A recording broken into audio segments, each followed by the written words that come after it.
that? Well, no, that would be 4 years. Woman in Sass, we go through a 60-ton brokerage house, and they're running for 30 years.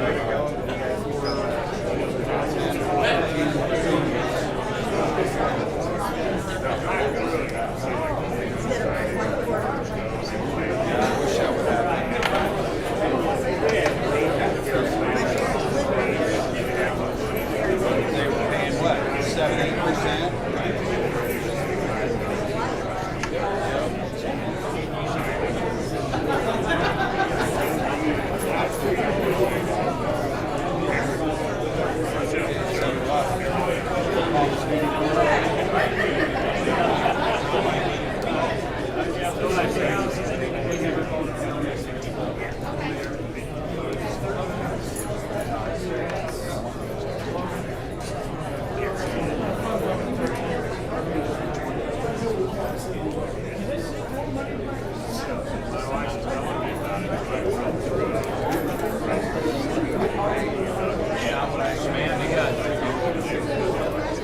Take the mouse.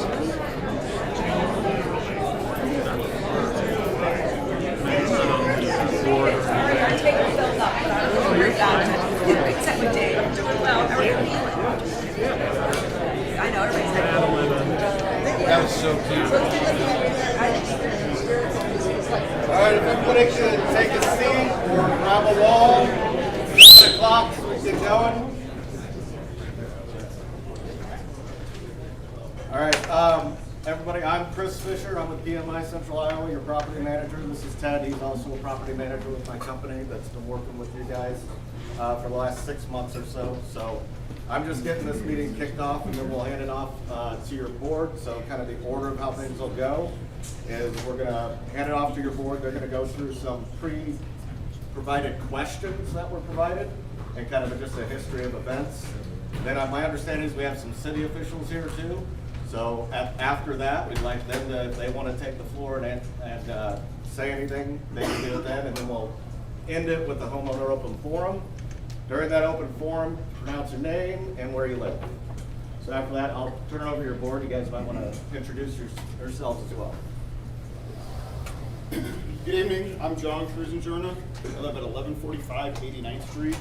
I've been on the board on and off since 2018. Brett Pigeon, 1123 89th Street. I've been on board since 2018. Heather Burkhardt, I've been on the board since 2018. I live at 8363 Wilson Street. All right. Well, we'll start off. We had a list of questions. We were told there was 100 and some questions. We got about a dozen basically. We were addressed these on Friday night, so we had to convene and get some answers to everybody. We're not the ones that produce these questions, we just have the answers to them. The first one is builder accountability of the basin condition at the time of turning over to the HOA. What was the action taken to seek and hold the builder accountable as understood what would happen from a prior annual meeting? And this one, we worked with our attorney. This all goes back to 2018. We had another gentleman that lived in the villas. He was pretty adamant about going back on the prior builders, the developers, everybody else. He sought out, he had other attorney friends, he had people look into this, and he really felt that we were going to be throwing good money at bad, meaning we were going to produce tens of thousands of dollars in order to fight that, and probably not get any of that money back and have no results in the end. So that's where that, we just thought that would be a lot more of a loss for us as a homeowner, or homeowners association to attempt to go that route. And one real quick note here, some of the questions that were asked don't relate to the pond. So today it's pond issues and questions only. Anything else can be addressed at the annual meeting, January, early next year timeframe. So, question number 2 was water retention assessment are understood planned on a 5-year basis. When was the last regular assessment performed, and when was the next scheduled assessment planned by the city? I'm gonna leave that question really up to the city, the engineers department, but we had the ponds inspected in 2018, and then we had them again inspected in 2022. From my understanding, and they can correct me if I'm wrong, there's over 300 ponds in West Des Moines that they check. Again, I'm gonna let them verify that, but. I've got one thing to say on that. In 2018, when we were inspected, we were noted of different hazards and risks that we had with those ponds that needed to be addressed. To our knowledge, the city never did come back and re-inspect that we met their qualifications that they were looking for at that time. So again, the city came in and inspected and said, here's some things you guys need to rectify, make right. We took it upon ourselves. I actually provided equipment to go out with a bunch of volunteers. If you're here, you can raise your hand. I know we only got a couple few that showed up to that, but we tried to make those ponds right based off of our own money, our own just us doing it for the better part of the whole community. Again, the city, to our knowledge, never did come back and re-inspect to say that met their qualifications. Now with the city, if you guys can address. Brian, you want to address that? I'm sorry, what was the question? If the ponds were re-inspected after the initial 2018 inspection, that we were found not in violation, but that we had situations we needed to make right.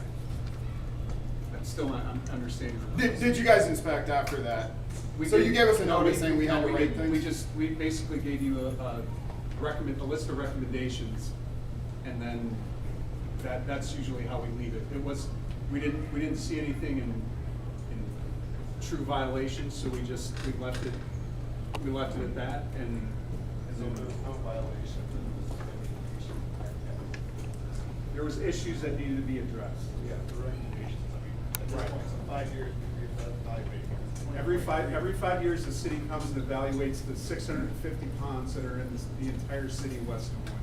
And then if there's violations of any kind, depending on the severity, we'll send out a letter and let the folks know, depending on the severity, of whether they need to address them immediately, or if it's something that is something that they can work on, throughout. So just from your statement, you said there was no violation. I'm sorry, can we speak louder? So you come out every 5 years, what prompted you to come back to versus waiting until? We had a complaint. Okay. By who? From who? We'll get to that. Can anybody complain? Anybody. Anybody can, outside our community can complain too, right? Correct. Any Okay. resident. Okay. Any passerby. So if a anybody. pond like ours in 2018 was as bad a shape as it was, you guys still wait 5 years? We have 650 pounds to look at, so yeah, every 5 years we look. However, if somebody calls in complaints, you guys come back out. Right. So moving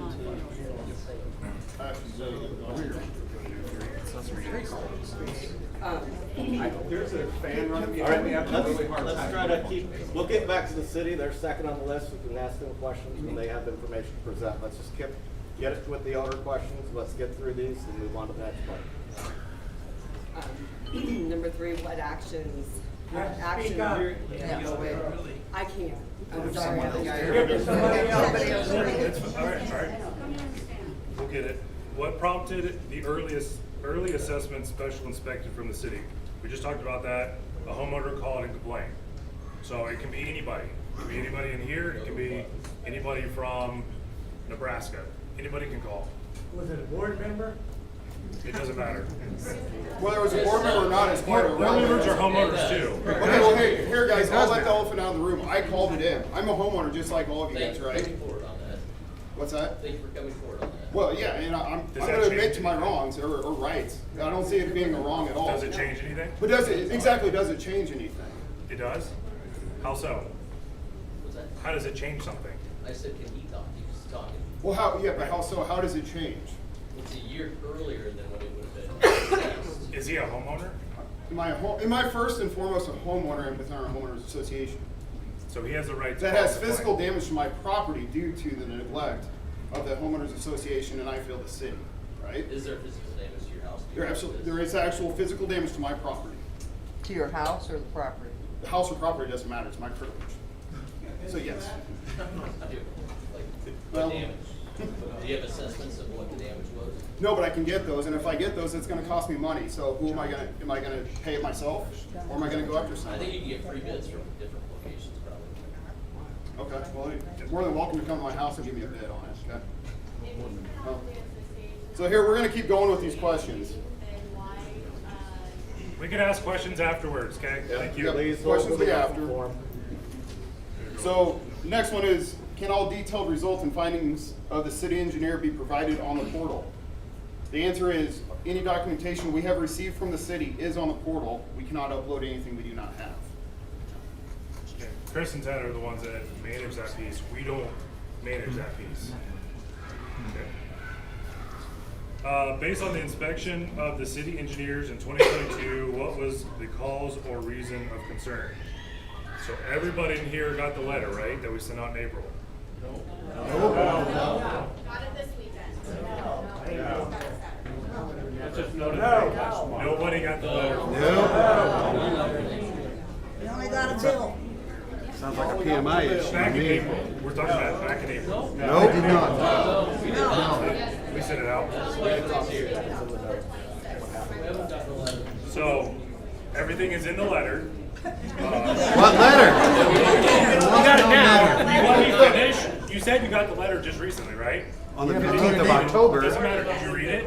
Yes, I Okay, did, but then it's April. right there in the letter. You don't said need to what get letter, snippy that's with the letter me. that you got. You don't need to get snippy All right, with guys, me. Everything's all right, different. the So calm information- I'm asking the question. The information's on the portal. So the letter that went out was the October letter. There was an April draft letter that was never approved for distribution. That was my That's your question. answer. That's why we don't need to get snippy. So I I'm can just answer asking your a question. I'm question. gonna get snippy if you're gonna start Similar to laughing, the- okay? I I'm gonna didn't. answer your question. Calm down. I'm gonna answer your question. I'm part of the press conference for several of us here. He had no idea, other than my daughter searched Facebook today to figure this out, that no one shared any information about portal access, to the fact that we're even part of your homeowners association. We thought we had our own. So we're coming way late on this. And like I said, we got copies of your April letters, but we got them on Saturday. And Who's responsible that for goes that? through your developer and the manager of your sub-association. So that's the contact point the master has for sub-associations, is that single person. It's their responsibility to distribute out to the owners. So the fact that he did not do that, Yep. and the fact that we had no idea about any of this when we closed on our property. I mean, it would have been part of your closing documents to say that you're a part of a larger association. Nope, no. Okay. Our association is through press council. Sorry, that's Yeah, something we're I'm gonna familiar have with to it. take up with your developer. So now, based on the inspection of the city engineers in April 2022, what was the cause and reason of the concern or the blockage? Everything again is listed on the letter from the city. Everyone now acknowledges they got that letter, which came We did not. In October. in October, as well as it's on the portal. The portal is our official. I can tell you, I've page. lived here 3 years, and I've never got one correspondence on how to get to this portal or where it's even at. The only thing I've ever got from this homeowners association is a bill. Have you been to the annual meetings? No, because I've You've never not been been to any notified of it. I can tell you, when we moved in 19, we were told it's a $10 a month homeowners association due. And I got a bill that January, a year later, for 2 years of assessment. Well, And I paid them. So I'm gonna tell you, I don't know who, and I well, can't make excuses. but for you know, if who- you're the board of this homeowners association and are truly to inform all these people of what's going on, then maybe you guys need to make sure that PMI or whoever's supposed to be doing this stuff is getting information out to these people. And you wouldn't have a mob scene on your hands here tonight. Well, we don't know what your name is. I'm going to tell you this. I'm going to tell you this. I know where you guys live. Sure. The native grass, that's not native grass growing at your end of the pond. Okay? I took some of it out of that pond. Everything else is native to that. You guys planted some sort of seed or some kind of shrubbery in there to grow that entire west end, because it's nowhere else on any of those ponds. Of that. Yeah. It's Okay. absurd, Yeah, sir. you're right. That's We absurd. didn't plan it. But hey, we can meet up after this and we can get your information and make sure that you get listed on the portal, okay? So what was your name? Todd Janicek, 1304 Crimson Street. So now we know where you live. Wow. He's gonna act like that? Yep, that's how you Let's be know. mature. Let's stay mature. Okay, so anyways, back to the questions at hand.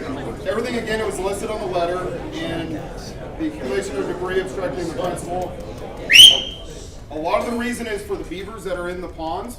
The beavers are cutting down the trees. The trees are voluntary. They're growing up on their own. They're just coming out. They're sprout trees or scrub trees, they call them. And those come up. The beavers are chewing them down. The beavers are blocking the inlets and outlets is what's happening there. Then we have, how many? 7. We were told 7. We were told 7. That we don't know. We were told they were beavers by someone that knows a lot more than we do. If there were beaver in that pond, there was beaver standing in South Carolina. Because the beaver eat it. Well, They use it to build their huts. sure. And there's like mounds out there that they've. 7 beavers in that little tiny pond. It's not under 7 adult beavers. I can show you where they live. Again, sir, we're just going off of what we're being told by contractors that have come out to the ponds and the pond maintenance.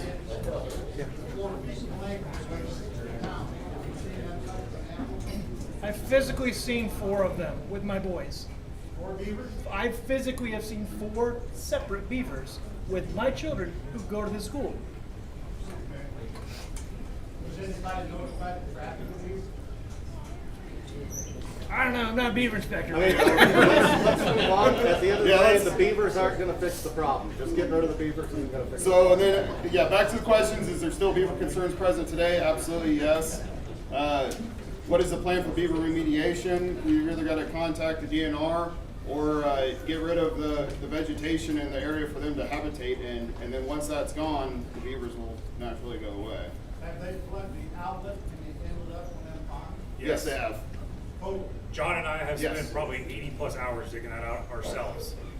We're literally out there with pitchforks and it's all trees. It's literally sticks that they're mad. And I have witnessed that. Was it blocked up in April when we called? Is that what the cause of the concern was in April? when we Yes. still called?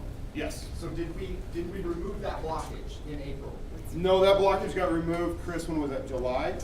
Yeah, sometime. I believe it was sometime in July. We had another pond vendor come out that was supposed to be putting us a bid on the ponds. Looked at the ponds and he said, well, I need to do this and this and this.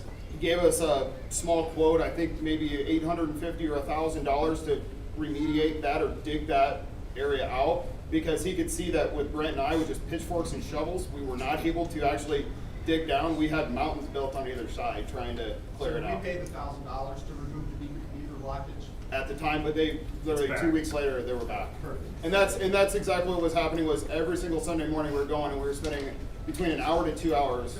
Fair enough, So- fair enough. Hey, what's gonna happen if, when we do all of this at $800 a person around here, and the beavers come back and do it all over again? Do we get to do this again next year? No, we're gonna get to that in a second. Sorry. Yep.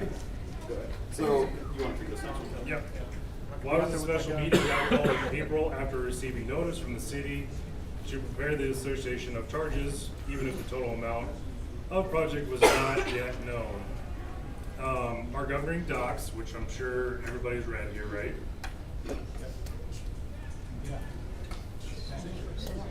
During a required project, can make a vote on construction projects. So the 3 of us made a vote to pass this assessment because of our governing docs, which was outlined in the letter from our attorney. Was there a third-party engineer assessment considered by the board after receiving the city's assessment results? If no, please explain why. No, we did not. That has been discussed, but the cost was between $10,000 and $20,000 in addition to the money we're spending to have someone come out to basically ensure that the job that the city is going to be inspecting has been done right. We felt that the city has their own engineering department, and if they set forth the standards and say this is what the specs are supposed to be, that when they come back out and inspect, as they are engineers, then they can say, yes, this is correct and this is what needs to be done, versus us, again, paying another $10,000 to $20,000 out of everybody's money to have that inspected. So, question on that. Yes. So, they say this has to be done, we do it, because they're mandating this done, then at that point, they're required to come out and assess after it's done? They're required to come out and re-inspect the pond? Well, that's up to the city on if they do or not. They've looked at. Okay. But they've looked at the. My point to that question is you just said we're gonna take it at their word that their engineers know what they're talking about. We don't know if they're approving it unless they're coming back out and inspecting it. And if they're coming out and re-inspecting it, if not, can we request it? And if we can request it, does that cost us anything? You know, To have the city come back out and re-inspect, that would be a question for Well, the that's what I'm city saying. engineer's office. You know, if they come out and do they automatically, do we have to request it, and does that cost us anything? We'll work, the thing is the city isn't, we're mandating that it get fixed, but we'll work with the association every step of the way. We'll come out at any point and inspect the work that's being done. Yeah, and I'm just asking on a procedural basis, Yeah. how, what's typical? We're all well qualified to know whether or not the pond's being remediated in the proper way. Right, because if we're spending this much money from a vendor to do this, then I'm not gonna take the vendor's word that he did it right necessarily. No, Maybe that's the wrong you way to definitely approach want it. us to I come wanna out and take make your sure. word, You bet. then it's right. And we've had the city in communication with the vendors as we were vetting those vendors to do that process. And they actually physically met with Nick, I think, did you come out and physically meet with them? Midwest dredging and. And so Nick physically met with them on site during our vetting process to make sure that these vendors, you know, we looked to the city for guidance. I got faith in the city that they're doing the right thing. And so we look to them for guidance because we're kind of hoping that if they say, hey, one of these vendors we probably wouldn't go with, or we've had hiccups in the past, then we would take that into consideration within our vetting process internally. So is the city, are you guys requiring this work be done by like a specific date, or do you give us? We're not mandating a specific date. The original letter we sent to the association said that it was probably strongly worded, and we're modifying that. It said 15 days it needed to remediate it. We're to the point where within 15 days, give us what the plan is to remediate it, and then let us know how long you think it's gonna take, and we'll work with you to determine if it's, you know, if we can't drag this out for 2 years or anything like that, because if something happens and someone gets damaged, we don't want the city to be liable for those issues either, so. But if it's a matter of, 6 months, a year, as long as we're working on it, you guys are okay. As long as you're working on it and you have a plan and you have a date that you believe it's gonna be completed, you bet, we're good with it. The city doesn't want to take liability, why do we have to have them? Why can't we empty them and fill them? You can, I can answer that. You can't empty all the water out of them, fill them up to the point where the storage is the right amount of storage and not have water in them, and we're okay with that. But that's something that you all have to decide. It's not that I want that done, I'm just asking the question. You can certainly do that, but you have to have the proper amount of storage that the development originally had in the plan, and then we'll be fine. You bet. So, to be clear, there's not any potential legal ramifications for the city at this point as their attorney letter indicated? The city doesn't, we don't have any fines that are in our code today. The only thing that we could do is if you were unresponsive, we could look to do a municipal infraction, and that is something that the city could do. We don't, as long as you're working with us, we have no reason to do that. We have a lot of other fish to fry than to go after an association like this. Okay, so it's not imminent, so really it's kind of no grounds for their special assessment. I don't want to comment on how they're handling the special assessment, and that's. No, but as far as your professional opinion, there's no urgency, as they're indicating. There's urgency to get it done. Yes, but as far as urgency, the legal ramifications that There's no urgency to legal ramifications, but there is urgency to get it done, because it is out of compliance. And I'm gonna go over real quickly what those issues are. Okay. So, I'm sorry, I apologize if this was addressed earlier, I came in late for the middle school choir concert, so I had to go and watch my son sing. Are we the only watershed that plays into this? because it seems like those ponds would get water from not only our neighborhood, but Golf and Country Club, the apartments across, or the townhomes on the other side of Oxford. You have the apartment complexes and the Maple Grove complexes. None of those are part of our homeowners association, at least that's my understanding, are they? No, They're they're not not. part of us. So, but they're all benefiting from this retention pond, so are we the only ones that are contributing to this issue? The water may flow through them, but when the initial analysis was done for this subdivision, that's where the subdivision is the only one that's benefiting from the storage from those ponds. Anybody surrounding where the water flows through them is not benefiting. So the contamination or any potential contamination from the roads, oils, any other materials that are coming in and being dredged out of there are strictly supplied by and are the responsibility of this homeowners association, no one else. That is what you were saying. That is what I'm saying. It's more silt than anything. Like it's filling up with silt. So it's more than likely construction projects that are going on around the area. I know a lot of it is built up now, but it wasn't, from the time that was.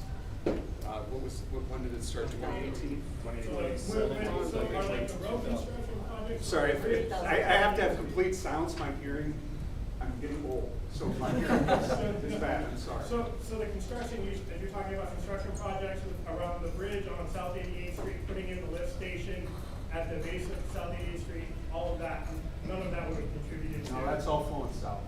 I can hear. No, I'm very asking, just making sure that we are not the, I understand we're part of it, right? Yep. I understand that Yep. on us. Are there other groups that should be included in this as well? We get Perhaps that. from a cost. We get that question a lot, and that's really for you to determine if somebody else you think is contributing it, and you can prove it, and you can try to go after them, but that's tough to do. Without the watershed maps, and you guys knowing how the watershed flows and stuff are set up for the city and how it was designed, there's not really any way that we can prove that. I actually asked that question because I wondered if the school contributed to those retention ponds as well. I'm Colin Brecker, I'm on 1330 93rd. And between the school and then everybody north of the school, their watershed does not go into those retention ponds. Because I wondered the same thing, but theirs go towards the ones off of 90th and then off of Oxford, not further down. I asked that question, and the city promptly got me an answer back. Okay, before we get too far, I got questions. So, April, that's when the letter came from the city saying you need to do something with the pond. You guys had a bid from another company in May. The other bid, you waited until September. Why only 2 bids, and why did you wait so long in between bids, and why are you only giving us 2 months to pay for it? Okay, we're gonna get to all those questions here, okay? We've still got a whole list of questions that have been submitted to us, we're trying to go through first. But first off, hold on, the city engineer's office wants to introduce their department. Yeah, you bet. All right, so you can pay mine. This is Nick Reynolds. Nick is the principal engineer in charge of basically the stuff that we're talking about today. I'm his supervisor. I'm the city engineer. I'm the director of the engineering services department. We have Greg Hudson. I'll let you introduce yourself. Sure. Both the mayor and I wanted to come out tonight because this is really, really important because there's a lot of concerns. So I'm Greg Hudson. I represent Ward 2 of the city. That's this part, the northwest side of the city. So please reach out to us when you have more questions. But I think we're getting a lot of questions answered tonight. And I'm Russ Trimble, mayor of West Des Moines. He's my mayor pro tem as well. We have heard about a lot of things going on here, some things that maybe haven't been delivered the way that we had intended it to be delivered. We understand there's a problem here. It needs to be taken care of. But as Brian said, we want to work with you guys to get that done. It can't not be done. It has to be done. But we want to work with you to get it done. And that's what we have been maintaining to people that have contacted us. We understand that there's an issue, especially with a homeowner that's right up against that pond. The sooner you get it done, the better. But we understand $800 to people might be a lot of money, and so present us a plan and we'll work with you. Thank you. All right, so we're gonna go back to these questions and then we'll open it up for everybody to discuss, okay? Hold on just a second, ma'am. So we lose control. If you didn't get this done right now, and it's say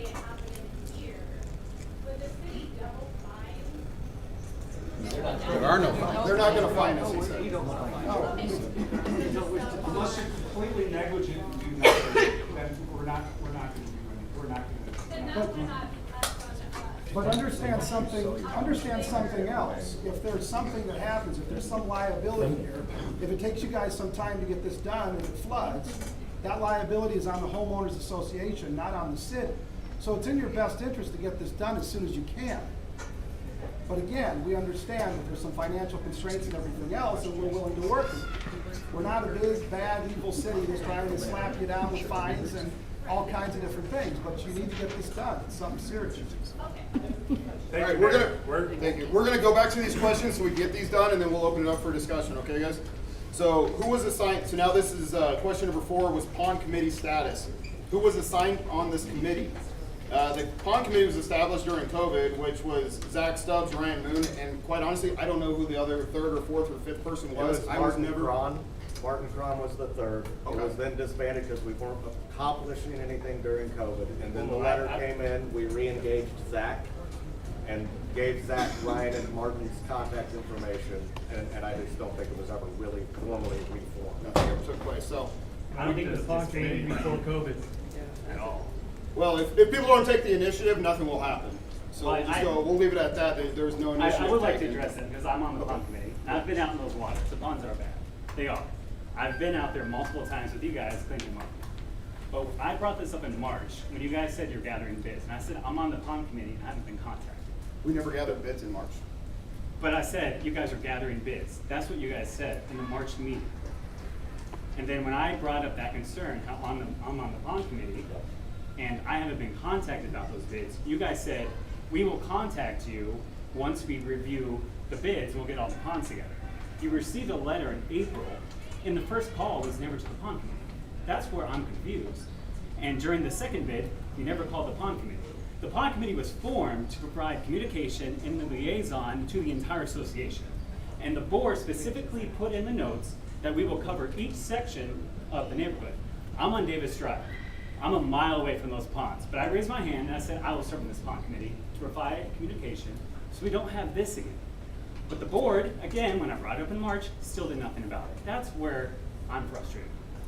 It's, you just did not communicate at all. All I can say is the initiative was not there. You never approached me. You knew I was on the board. approached the board in March. You have my number, Ryan. You could have called me. I didn't have your number in March. Why are you blaming a volunteer? I'm just going to throw the blame on us. We're volunteers. We're volunteers just No, like you. you're like You're on the pond committee, take the initiative. You're on the board. Give the facts. That's what we're doing. We're giving facts. That's all I was seeking. But like I said, Ryan, that's probably just as much on me as anything. When they started this and we got the letter, it was immediate. Zach had always been the point person. Yes, he has. And I kicked Zach off and said, hey, these are the other two that in the meeting volunteered, I would engage with them. And then apparently that didn't happen. And that's where we're, so if people volunteer, do we have to call you every other week? No. The reality is Zach should have reached out and should have engaged that group. So, Okay. but Zach again is And also the volunteered. board could talk to the pond committee to make sure that was getting done. Correct. Right, you guys, Well, the pond I know committee you're should be volunteering, reporting. I understand that, but you also, you put your name on a ballot and you're running, and you got votes. You guys all won, and I understand this, most boards are volunteers, and it's a hard job, I understand. But what we're just seeking is just more communication. It's those responsibilities to reach out to look how quickly we put together a town hall. You guys could have done that in April. And we could have had way more time to come up with all these questions. I had to get the city here today. You guys could have done that in April. How great it was to have the city That's all I can say in that aspect. But why do you have to have us take the initiative and not you? That's I met with the city several times. We did take the initiative. So But we did. why Not with us, you did. We're talking about the roof. Yeah, we wouldn't have You taken said the me as the initiative. city, We can so move I'm on. I addressing just that. wanted to. We've been out there And I cleaning don't up want to these be ponds for blamed years. because I didn't really know. That's not what That's not what not what we're talking So, about. okay, so we've already addressed the pond committee. Now we'll skip to Macinich selected as a contractor. Was there a formal RFP drafted and can this be made public? No, there was no formal RFP drafted. None of us are in the contracting, drafting business. We're not gonna put it out and write it up and send it off to some RFP drafting company that'll charge us money to do it. So what we did was we reached out to contractors, and this was going back to contractors we had contacts with 4 or 5 years ago and saying, are you still interested in the bid? This is what we need to do. This is what the city has sent us. We need to make sure we get back into compliance there.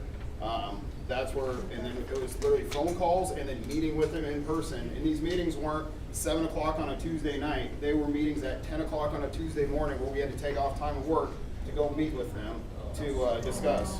Oh yeah, it's too bad, isn't it? We're all volunteers. And I'm glad any one of you guys want to volunteer. All right.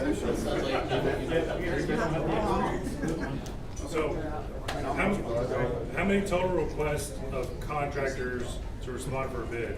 So I think John and I, and maybe Zach, I don't know if Ryan called anybody or not. We probably reached out to about 10 or 12 and only got 2 back. So multiple contractors we visited with on site and only 2 gave us a bid back.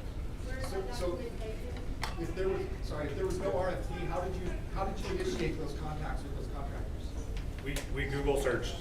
And just called them? Just called every single contractor we So could. how did you present to them what we were asking them to do? A scope of work, or what did they? We said we have this notice from the city and we need to get these ponds back into compliance. And then let them make that determination on if they're wanting to do it. And I had at least 3 phone calls and they said, where are these ponds at? And I was reading them information off the notice, just saying these are some things that we're looking for in the scope of work. This is, vague. But once you actually say you want to do it, then come on out. So those things that you just referenced, that you shared with them, what are those things? Like, what did we ask them to do? It was right off of that violation notice we got from the city, saying that they have to clear the inlets and outlets. That's short list. Yep. Yeah, short list, yeah. The vegetation has to be removed and so on. So you guys were contacting construction companies on your own. We have a property management company that should be experts at working with vendors and contractors. What the hell did they do? We tried, and they just don't have the experience on this size of scale of ponds. Capital projects, you can either pay the management company more money to manage through a capital project, or your board can volunteer or appoint somebody to volunteer to manage through that. So if you wanted to add another $20,000 to $30,000 to get you through this, sure, we'd manage it for you. We'd assign somebody to it. But that's not in the base part of management. Yeah. All right, so next question was, why is the current bid for Mackage 2.8 times the cost of the original bid received a year ago? Not sure the math was correct there, because the price increase was about 2 times. And 2.8 times since 2020. 2.8? Yep. Not quite, but 2.78, sorry, I'm rounding up. no, it's actually less than that. Well, as everyone knows, fuel prices have Okay, gone we'll up. go 2 times. Okay, 2 times. Let's just be in the middle. Fuel prices have almost doubled. Fuel prices almost doubled. Labor costs have gone up. Equipment costs have all gone up. So that's the other thing we're looking at. If we're going to push this down the road, kick this can down the road another 8-10 months till next year, one thing we can guarantee is the cost is just simply going to go up. So if it's $800 today, your guess is as good as mine is what it's going to be next year. And You're guaranteeing that? Is that what you're saying? That the cost will go up? absolutely, I'll guarantee it with you. All right, okay. Well, I can tell you from experience, the city bids a lot of projects. You can see all the projects we do. Prices have done nothing but go up in the last probably year to year and a half. That doesn't mean it's gonna go up in the next year, but the trends are going that way. So I just wanna make sure everybody's aware of that. I'm not sticking up for these guys. I'm just giving you my personal experience with what we've dealt with in the last year and a half, so. Does the city have the ability to point us toward other contractors? That's a great question. People ask us that all the time, but we can't favor certain contractors and say, you need to go with this person or that person. Can you I'm not provide us asking with favor, a, I'm just saying. can you provide us with a list of contractors that you use? We can provide you the list of contractors that have won our bids. Okay. Yeah, learn what these guys did. That gives us a resource. We can do that. So hold on here, everybody. I can maybe help you. Okay? I've been in the contracting business for 42 years, okay? I will defend these guys on this bid, okay? I commute back and forth every week to Omaha to work. 277 is pretty good. The thing that scares me about this is all the exclusions, okay? I did, Brent, you're aware, I wheeled the pond. I told you. That was me, John. Okay, John, excuse me. I did a takeoff of the quantities, what I guesstimated to a certain degree, okay, of this pond and what needs to be done. I've seen this done numerous times in my career. I came up with a number over $400,000, just so you guys know. So, and I can tell you, McIntosh is a very good contractor. The part that scares me is the change order process and the exclusions in this deal, okay? Hold this up. So, like I said, I've looked this over pretty good. I actually used some of the stuff that they excluded into my number, but I'm just letting you know. If we can pull this off for 277 and come up with a solution of making this $800 over a little longer time span, I think a lot of people in this room would be happy with that solution, okay? But like I said, when nobody got a letter in April and we're up here today upset about this because you got a letter in October, I understand that. I think that's the ground we have to go on. If it's something we gotta fix, we need to fix it. I don't think we wanna find another contractor, because like I said, I've lived in Des Moines for over 30 years. I've worked with McIntosh. They're a very reputable company. Their name is worth the piece of paper this is written on, okay? They'll do us a good job. But all these exclusions. The exclusions is what scares me, like I said. There's contingency built in though. Thank you, Todd. And I've actually emailed McIntosh with all the provisions scratched out or marked out, however you want to say, asking for their approval that, hey, the bid, this final number is our final number. Because trust me, I don't want to have to come back to any one of you guys for any more money. All right, you have that in writing? No, I've got it in an email, and I'm waiting to hear back Okay, from 'cause you. we're And- scared that in another few, when this is all finished, they're gonna come back and say, well, we need, you know, this much and this Yep, much, and all of a sudden and we're all hit. that's what we don't, trust me, we don't want that. This was the biggest concern we had with any It of was the my bids. biggest concern when I saw this contract. And it was the biggest concern we had with any of the bids, any of the vendors that were coming out that we were walking with. I was walking with them on the sidewalk. I'm like, you guys are gonna drive 300 trucks over these sidewalks, you're gonna break up the concrete. We don't need just 40 linear feet of concrete repair. I want what you estimate you're gonna damage. Collateral damage has to be included in this. If Okay, so think you you're gonna guarantee damage- us that we're not gonna get hit again. Exactly. And that's what I told everybody. I said, I can't go to people with a bill and then also 6 months later come back and say, hey, we had this other damage done, so we need another $200 from everybody. I said, it's not gonna happen. And Matt was not. Can you send us something that states that, so we Yeah, have? absolutely. That's what we're waiting on. As soon as I get it back from McIntosh, yes, I'm So that gonna would be put called, it out. that'd be a GMP, guaranteed maximum price? Is that what Yeah. we're trying to talk about here? Yeah. Yeah, let's just do a You GMP. can just tell them, say, hey, this is what we're willing to pay, you've gotta make it for this. You know, and like I said, I don't know the quantities, you know. Quantities dictates a lot of this.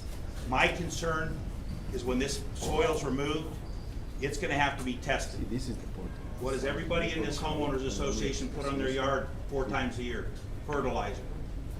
Chances are, the muck in that pond is contaminated, so it's gonna have to be hauled to a special place. It's gonna have to be aired out, disked, and that's gonna be an additional charge that, you know, and you can see in their exclusion, they're not charging for that. They want paid for that. And as soon as I get that back, I'll be more than happy to put it on the roll, or I'll walk around the neighborhood and tell everybody what I Try found just out. emailing us, that would work. Email, yeah, I mean, I don't have everybody's email, but I'll try and get out there and visit. Is there any other documentation of any of the other folks that you contacted to potentially take the project? No. A lot of them were on the phone.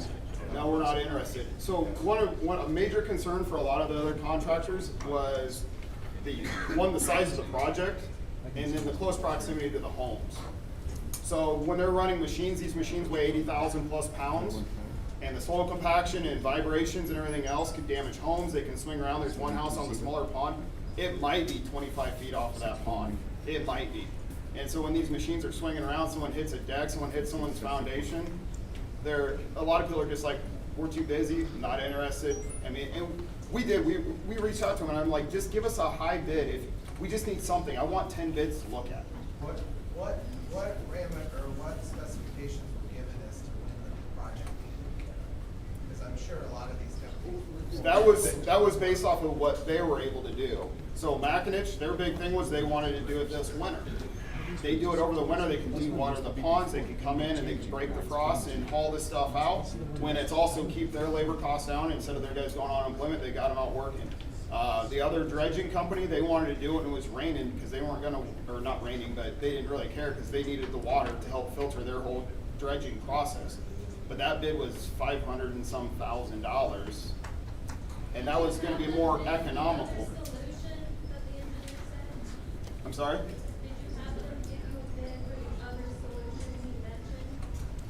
He's talking about empty water, no water. Did you get a bid for that? No, that was never something even talked about. I'm sure it still has to be dredged, all the reeds and sediment, cattails the have to be cattails pulled out have of to there, be and that was the gone. biggest expense of that. I know I did see on the one bid it was $150,000-ish just to remove cattails. Why we just need an engineer regardless if it's a city or an independent engineer. You gotta go and make that decision. None of us want to make decisions on what to do. Liability, houses, all that liability. They're for stormwater.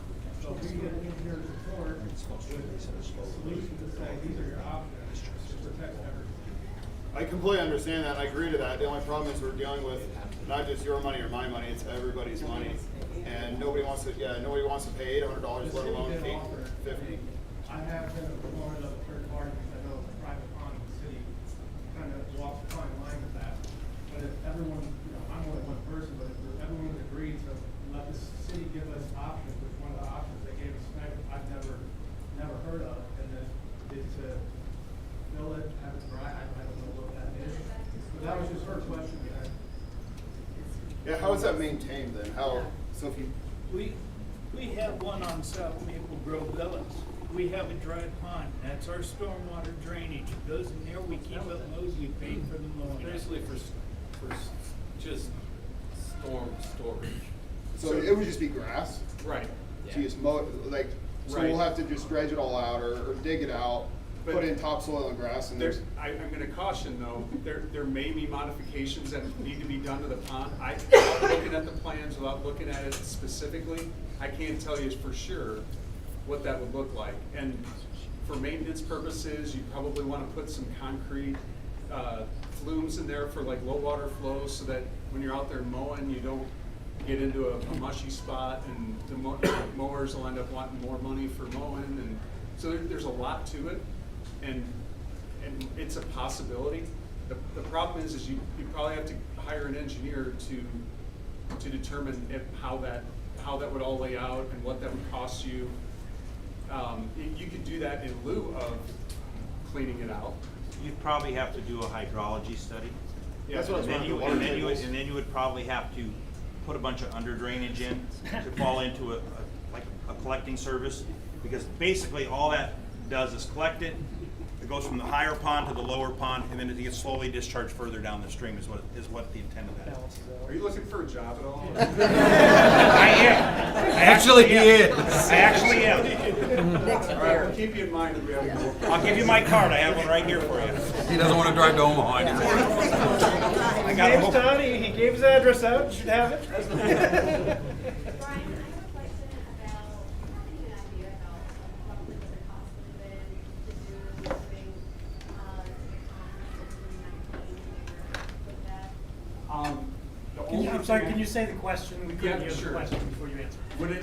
Basically what she's asking is, how much cheaper would it have been to do in 2019 if you take, did you get quotes in 2019? Yep. We did. Okay. Similar. Problems. Well, similar. we had some that were quite a bit less, actually. Even Midwest dredging was about $100,000 cheaper. Oh, there's your answer. I mean, what I was gonna say is there's construction cost indexes that you can take what the number is today and bring it back to like what any year is. So, Yeah, I'm curious because I know in 2019 you recall that you opened bid to a pond for beyond repair too, and that it was only gonna be a $14 a month. I don't know that the damage is worse from 2019 to now. I think it's more just the cost of doing business is more expensive. Everything was booming, everything was awesome, everybody was not wearing a mask. And now things are a lot different. So we could have handled it then for a lot. Yeah, but nobody knew that was coming. How many more questions do we have? We got, Let's try to get through those. just a second, we got, Lack of turnout. we got like 5 more questions here. We're just gonna run through these because a lot of these have already been just addressed just now. Concerns with the bid results of Macinich, the vagueness of the list of exclusions is extensive. We've already just discussed that. Is there more detailed scope of work from Macinich outlining what is being completed? We're still working on that. We're working on getting that finalized in emails and in their bid, or in their actual scope of work. Was there any payment terms, timelines negotiated with Macinich? If so, they basically told us we're net 30 days.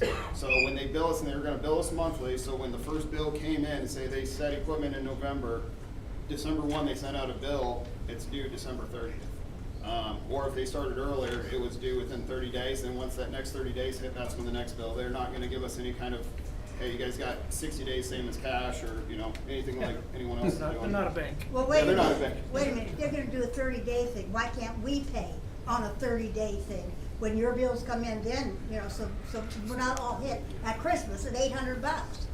Well, we've. And we did address that with some homeowners, that we would set up payment plans that were reasonable. We all understand. We totally understand that. That was why we were having people call PMI.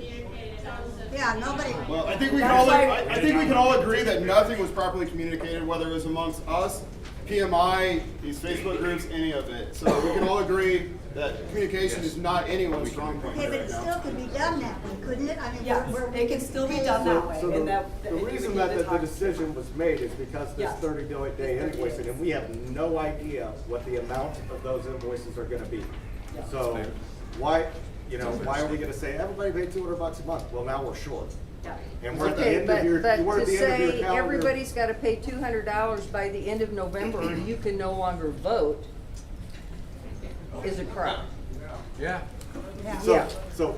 You give you okay, that right. That's derailing right there. So anyways, so now I'm gonna try to get back onto where I was here.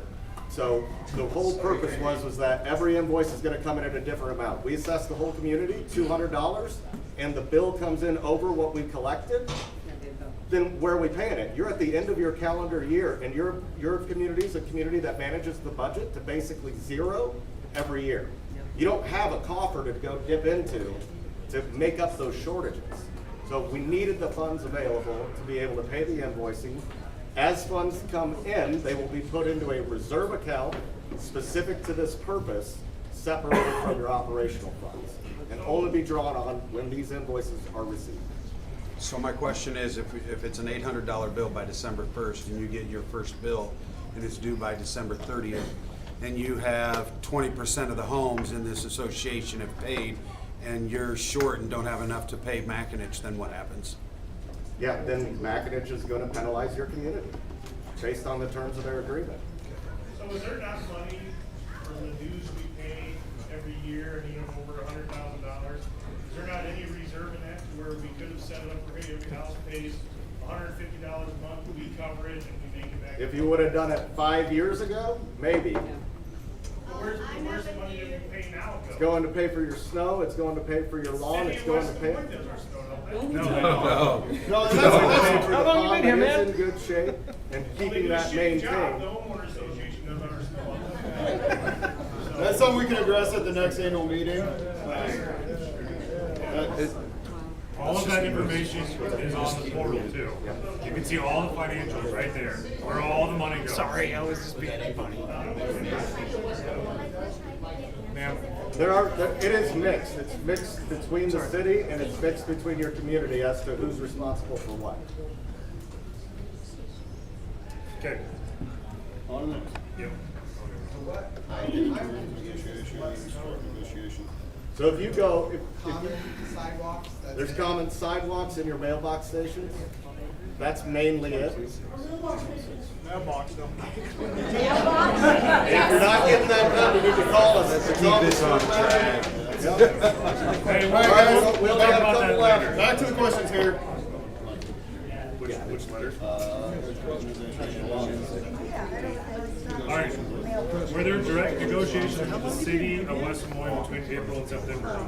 No, because we took the letter for the words that they put in the letter and said, hey, we have 15 days to work on a project, and we did let them know that we were going out and getting bids, and we were doing what they asked us to do in the 15 days. So we did everything that they asked. We didn't have any timelines, any extra length of time to get other stuff done. So we did what they said in the letter. So why wasn't the community told that that was happening? Just point blank, why wasn't the community informed that that was happening? Which part of it? The bids That they were or? reaching out. Everything. So in 2018, we can go back. Going back to 2018, history. No, I'm talking about April. Sure. No, exactly, and that's what we're talking about. So going back to 2018, when we tried to do this on a proactive scale and reach out for bids and get things approved, do you not agree? No, sure, I'm asking a specific question. Yes, yes. April of 2022, you reached out to get bids, you were working with the city. Why was it not communicated to this community and association that that was occurring? Historically, that would have been unproductive. Okay, thank you for the answer. Why? Because when we tried doing this back in 2018, we had an uproar and nobody wanted to do anything. So, but that doesn't help. And that was when it was on a preventative basis. That was on a preventative. But in April, you could contact all of us and let us know what was coming. This came as a shock. It was done right after the whole special meeting. So again, the communication, probably not the best. We've already agreed with that, right? Okay. So next to, has the contract been signed? Detail work? No, 6E, hey, 6E. Lawsuit. Oh, lawsuit, yeah. Yep. Read the question. The lawsuit is mentioned as imminent from the city if the basins are not addressed. Please elaborate these conversations and whom from the city provided this information or provided documentation to support. Terrible question. Lawsuit. So there's a lawsuit from the city, Apparently the city dropped a lawsuit if the work wasn't done.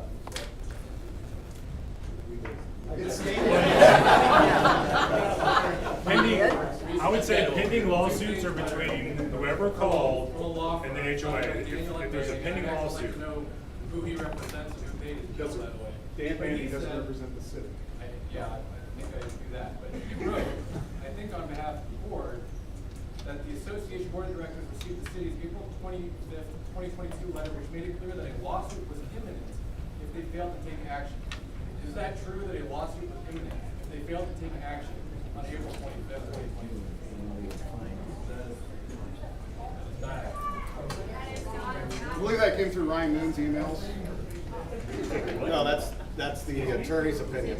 No, that I has never nothing to wrote do with that. writing. So- Yeah. No, that's Daniel Manning, the Is attorney Daniel that Manning represent, viewed the guy that wrote that? Who does he represent? the association. He represents the association. So his bill was paid by the association, is that right? Yes. Yes. Okay, and so his opinion was that a lawsuit from the city was imminent, but the city has just told us that that is not true. So I'm not super happy that we paid his legal bill. So we have paid just that was false.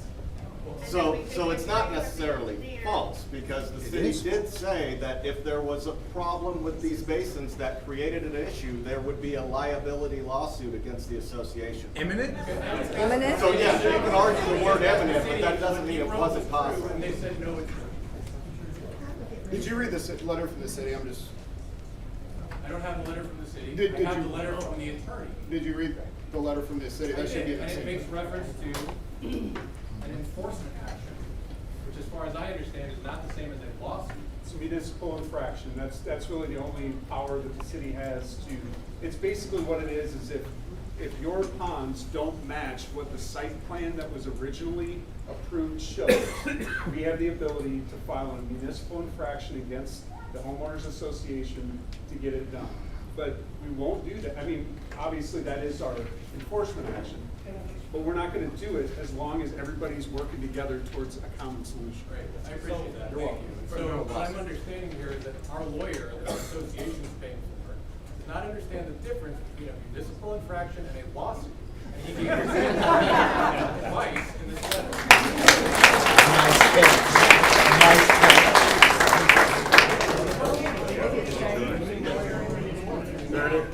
Are you done? No, we still got one. Okay. Has the contract been signed with the detailed work plans? No. No, it has not been signed. I can't hear you, bud. I'm trying to hear you. So Hey, everyone quiet down so we can be speak quiet, here. please. So, has the contract been signed? It has not been signed yet. So I can speak to this comment. I believe what the city's talking about is eventually the city, if it was not done, could bring basically a nuisance action in district court to enforce, to get the association to do it. That, the city said there's no set timeline. That's what I was hearing from the city. There was no set timeline where that was necessarily gonna be done. Obviously, if we do nothing, eventually that's gonna be done, and there's a process for that. The additional cost would be if there's a judgment eventually against the association, which means maybe months or, you know, close to a year down the road, there could be attorney's fees either for the city attorney or whoever the city hires to do the enforcement action. I think that's what we're ultimately talking about, which would have been down the road. And the city's willing to work with us, understanding that this is basically a hardship to the association, having not planned for it in some sort of reserve. Right, Is that what- I actually went through the exact same situation on a detention pond that was damaging another, like, one development was damaging another development. We did an enforcement action, we went to district court, we were, you know, I sat on the stand and told my side of the story, and it was, I mean, that's a similar thing that could happen here. Is it gonna happen? Not as long as everybody works with us and gets it completed. 6 to 8 months, it can be finished, right? Like, we can work with you in 6 to 8 months, it can be done. Just get us a plan so we can see what the plan is, and this is actually really good winter work for Macinich to do, or any contractor to do, because you don't want it to be raining a lot. Having things frozen helps a lot to be able to get out in those bushy areas. So that getting it done a little quicker than normal would actually be a good thing. May save potential change orders in the future. That's not saying that's, you know, it's not a city. That's not a mandate. Mandate, no. That's just. That's just saying that. Again, we don't know what the given prices are our- gonna be in 6 to 8 months. Given our experience, that would be what I would recommend. And specific to the letter that you're referencing, I know Mr. Manning, I respect his opinion, but his opinion essentially is my personal opinion, and I'm an attorney, I do a different area of law. But my personal opinion is, he's contracted by the board, and he's contracted by the board after the board takes the action basically to buttress the prior action that the board has taken. I personally disagree with him. I've read the bylaws. I respect Dan Manning, but I disagree with his opinion. That's a different issue than whether we have to do this. Because I don't think anyone's saying that we don't eventually have to make these improvements. But I disagree absolutely personally with Dan Manning's opinion. I think he's been provided some, but not all of the information, and that doesn't change my calculation of whether, as homeowners, and this is just, again, me personally, like a broken record, but that doesn't affect my calculation of whether it's worth it to challenge the association on it or not. I think the path of least resistance is for this association to come up with some plan that doesn't, pardon the language, screw 390 homeowners days before Christmas. So that's my opinion.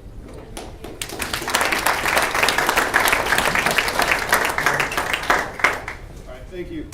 Back to the questions. Who from the association is representing the community, and when the work begins to approve the work completed? Any one of the board members, any kind of volunteers that want to come out and do it? And then, of course, we're going to rely on the city to come re-inspect to make sure that we're in compliance. What is the approval process for change orders requests from Macinich? If those should arise, the board will be informed of changes and approve if necessary. However, we Again, I've emailed Macinich to eliminate all the provisions, and that hopefully we have a set price so that none of this comes up. Let's see, can or will the community have the opportunity to see change orders prior to being approved by the board for completion? Yes, any documentation will be provided on the portal. Last question here, is there any opportunity to recover funds with the sale of material removed from the basins? No, the stuff that comes out of the basins, as Todd just mentioned a little while ago, that stuff, you don't want that in your yard, you don't want to sell it. I mean, it's got to go to its own special little place and be stored there, so. That's the other notes. Yeah. So we have some other, just other notes that we just want to address. We're walking on thin ice with Macinich. It was not any of our decision to have equipment dropped off when it was, and we heard that caused a big uproar. We had no idea they were doing it. We hadn't signed a contract with them, but people got upset and were calling us saying, "Hey, why is equipment already sitting out here?" Yeah, and we had them come remove it. We said, "Get it off our property. We don't want it here. We're not a storage yard." The only thing with them is they had equipment around. They dropped it off in anticipation of getting the job. That just saves a little bit of time and money for them. But we are treading on thin ice with them, that if we keep this bickering back and forth with them, they've got the potential to walk. We don't have a signed contract, and even if we do, there's a 30-day out that they can cancel us. Now, if we get canceled by them, or we cancel them, we're back to the drawing board. Or we're going to the one and only other bid we have, which is double that, for $510,000. So that's definitely a yes. Where can we get the original specifications of the pond? Those can be provided from the city. Those are on the city website, correct? It's actually on the portal. They are on the No, it's on the portal. No, you scroll down to the bottom, it'll tell you where the original volume is supposed to be. I have a direct question. Does anyone on the board have any existing relationship? So here's my question. Say, I'm just being out there.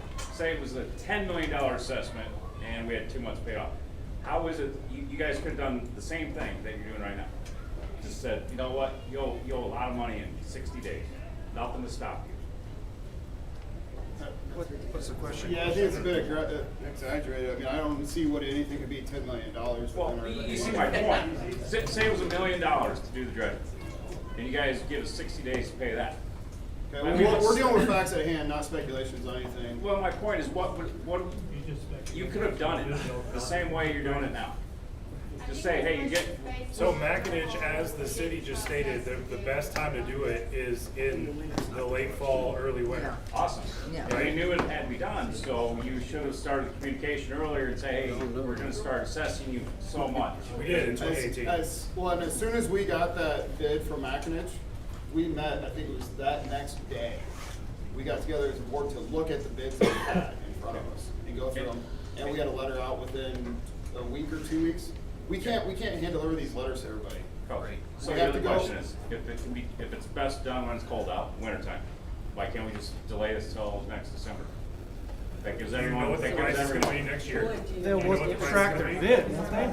Yeah, $100 a month is a lot better than 400.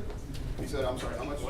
$100 a month spread out over a year is better than 400 So you would now. pay $1,200. And see, the bigger concern I saw when this all came out Simple was mathematics. $800 for a Household pond budget. assessment. It was nothing about looking at the bids. Willing to pay $400 more. You know it's gonna be $800. You just said that there's all these exclusions, you don't have a signed contract. You haven't even got Macinich to say that this is the actual firm price. We have no idea if it tests hot, what it's gonna cost to land farm it or dispose of it at a specialty site. So you can't say, well, it's $800. You don't know. And if it comes back at an additional cost because the material is deemed hazardous, which it will be, how are you going to do that? And what's going to prevent you from coming back and saying, oh, by the way, we need another $800? This has been addressed with Macinich, whether it's verbal or email communication, and with their exclusions, that's just their standard exclusion list. They just sent off on a standard contract, this is the price. So that's why we're working with them to get those eliminated off of that, that way we feel comfortable signing it. So what are you gonna do about the DNR permit? we're on the hook for that. Is there a DNR permit I required? bet there is gonna be a DNR permit required. Yes. It's just maintenance. Not on maintenance. Not on maintenance? I'm sorry? What about getting rid of the beavers? They're not gonna let you kill them in the city limits. No, you'd have to trap them and. Yeah, and you're not gonna be able, yes, you're gonna have to relocate. Yeah. Is that part of what you plan to do, what I asked Okay, earlier? will the city take care of that, or will the DNR? No, the city and DNR, you'd have to hire a, I'm not gonna talk unless everybody's quiet, I'm sorry. Exactly. I've been in a lot of these types of meetings. We're not, the city can't trap beavers, we're not equipped. The DNR is not gonna do it. It's something that you would have to hire out, privately to do. Which is not. Tomorrow might be a nice day. All right, so we're gonna open up for questions. Can't use a gun. Please say your name and where you live. David Couch, 1330 Crimson Quiet, Street. please. Is the contractors and the board and the city of West Des Moines in 100% agreement that the work that's being proposed is what needs to be done?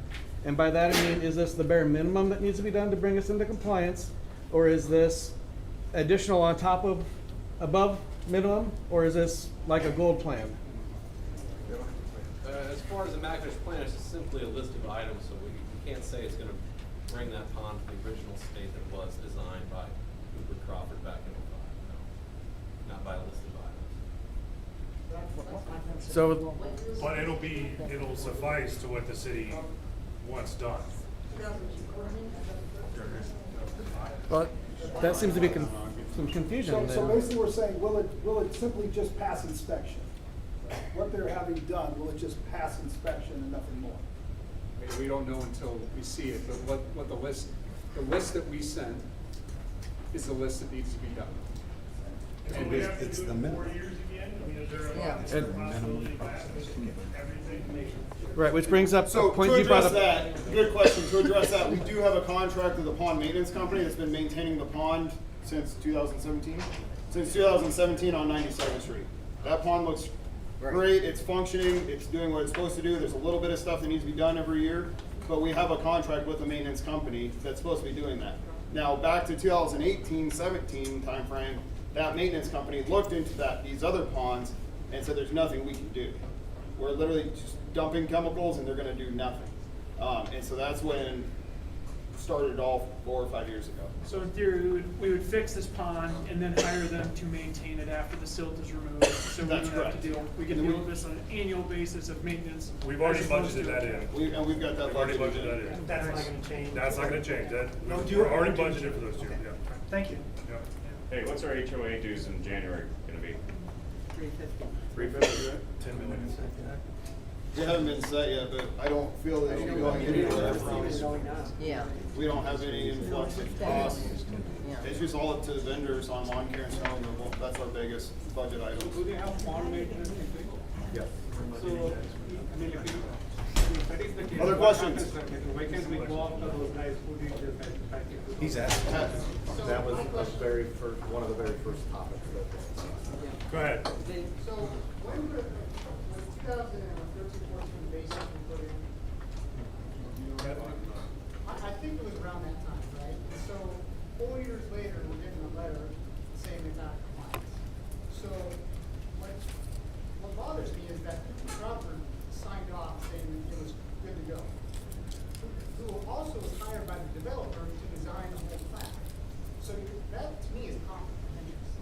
And I'm not putting it on the city, but now, 4 years later, it's not compliance. I mean, how does anyone sign off on that? Then 4 years go down the road, 3 years, and now Yeah, you can, can we go back up to Crawford? you can go back on Cooper Crawford, you can certainly talk to them about that, you bet. I mean, I think, to me, they should be working over some of this too, because their name's all over it, they signed off, and now, to me, it's conflict of interest. He certified the ponds in October of 2014. 2014, we got a letter in 18 saying it's out of compliance, right? Yeah, the only tough part is gonna be proving in 2014 that they were wrong. That's gonna be the tough part. I mean, I'm just being honest. Urban neighborhoods, the city has grant programs for HOAs for these down kind of ponds. Does the city of West Des Moines have any grants that we can apply for assistance? It's funny you asked that, because in the. Great question. What did she ask? Oh, I'm sorry. Is there grant opportunities that the city can provide to homeowners associations to maintain ponds? We are, in the next budget cycle, we're looking to do that. So I know that doesn't help you now, sorry. But, For the July 1st budget? it'd be July 1st Yeah. of '23. Yeah, for July 1st. Right, so we've been slowly expanding our program. You can get rain barrels, and you can do soil quality restoration, and you can get reimbursed a certain amount from that. And I recommend everybody, sorry Nick, because you're gonna get all the calls, but I recommend everybody does it because it's really good for your lawns, it's good for soaking water into the ground, and it's good for these ponds too, because the more that goes into your ground, the less it's gonna go to these ponds. So I'd highly recommend that. Now, we're planning on expanding it, and we're asking for more money.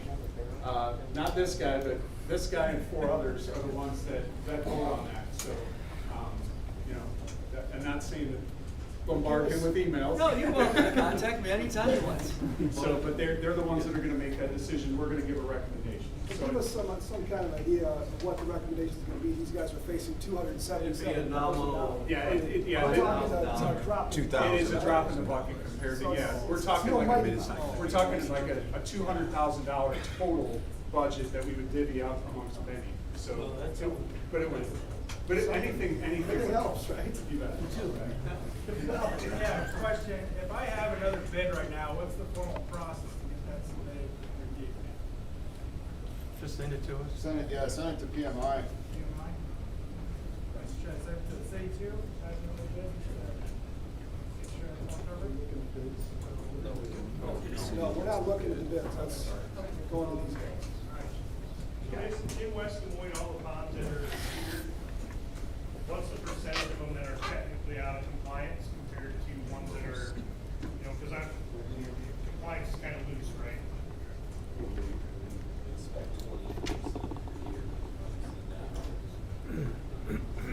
I'll repeat this. We inspect ponds on a 5-year rotation, so pretty much 20% a year. And of those, we send out probably half letters of recommendation. And the 2022 letter came because, or the inspection came Because of complaints. Well, my understanding is the first letter was recommended action. Yep, recommended This action in is- 19. this is required action. Hey guys, everybody keeps asking questions, in my opinion, that are really irrelevant. It doesn't matter what happened in 2014, 2018, none of that matters. We have a problem. The city's saying we have a problem, it needs fixed. The mayor's reiterating we have a problem, it needs fixed. So the only relevant question is, now what? Okay, that's it. So the relevant question is are we going with the bid that we have?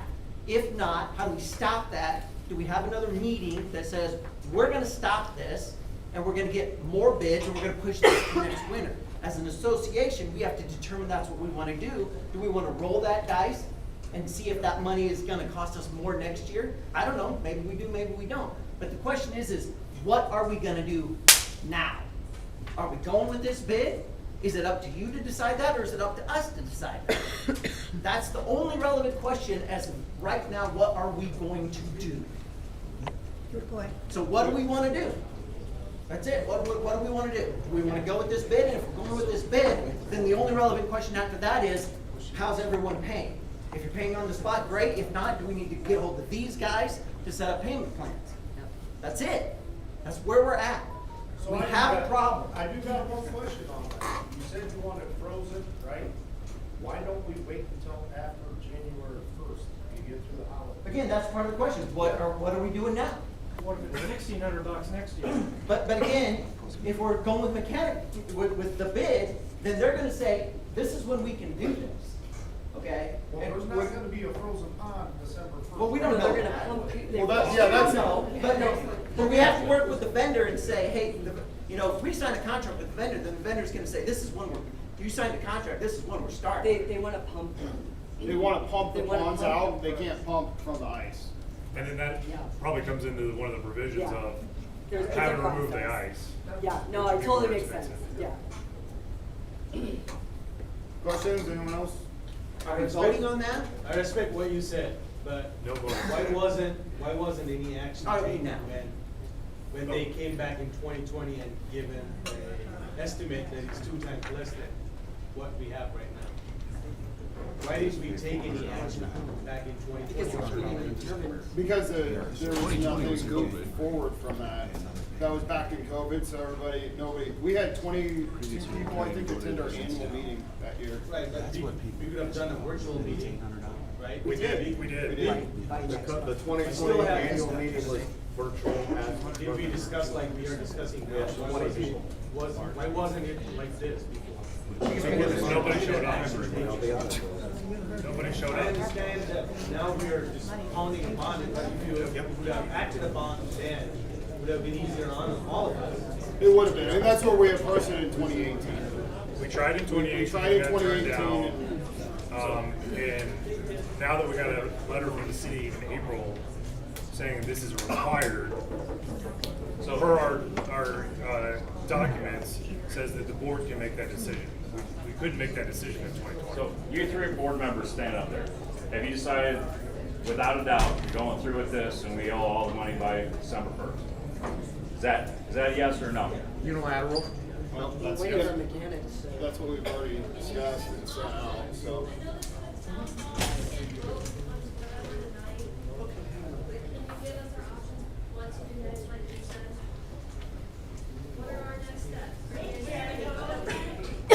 Well, tonight's agenda was to discuss, get the information out to everybody, since. You're just gonna sign the contract as that, we say So, we're done.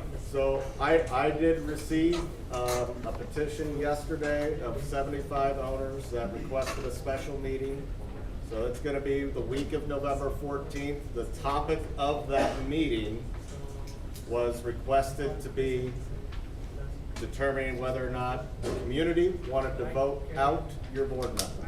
So that is the next formal action, I guess I would say, that we've got the ball rolling on. So we will likely be here again in 2 weeks or so for the board to vote, or for the community to vote on that. And if that's the case and the board is removed, then a new board has to be appointed.